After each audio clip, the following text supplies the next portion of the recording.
સ્ટુડિયોવાળા ભાઈ ત્યારે તો એના સાક્ષી છે આ ભીમને બધા, ભીમના હાથમાં જ વિડીયો હતો. હવે શરૂઆતમાં ત્યારે આપણે અહીંયા અંદર પ્રોગ્રામ કરતા, મહેશદાન બાપુ શરૂઆત હાવ કરી ત્યારે અહીંયા અંદર પ્રોગ્રામ કરતા.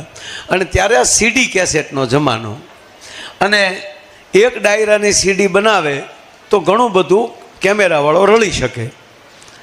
અત્યારે જેમ યુટ્યુબમાં માણસો રળવાનો ધંધો કરે છે, ગમે એવું એક વિડીયો મૂકી દઈએ ને એટલે માણસો જોવે ને એને રૂપિયા મળે છે, એટલે ગમે એવા કોઈ વિડીયા મૂકતા હોય છે. એ રીતે પહેલાં સીડી વેચાતી હતી.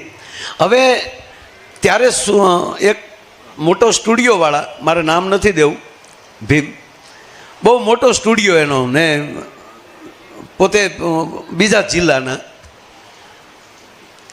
હવે હું એને ના પાડું કે ભાઈ હું તમને શૂટિંગ નહીં કરવા દઉં, તો એને શું થાય કે આ માયાભાઈ કલાકાર છે ને એટલે એને ધંધાનું હશે, એને કરવું હશે, અથવા તો એ ન કરે કોઈ ન કરવા.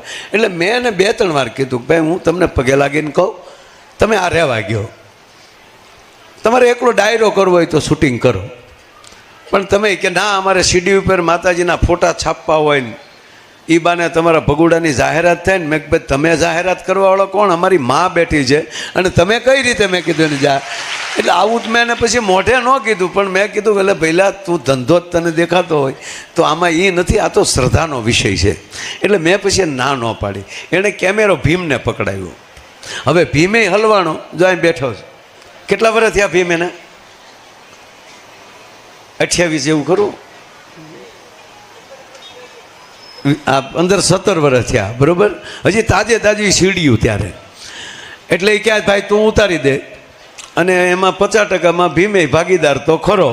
એટલે નહીં કેમેરો લેવામાં, ઓલામાં નહીં, આમ થોડું ઘણું મન ખરું કે ભાઈ એ બાને એ, કારણ કે એને સંબંધ હોય એટલે એ ના ન પાડે કે આ એ કેસેટનો ધંધો કરે, એ કેસેટની મોટી કંપની.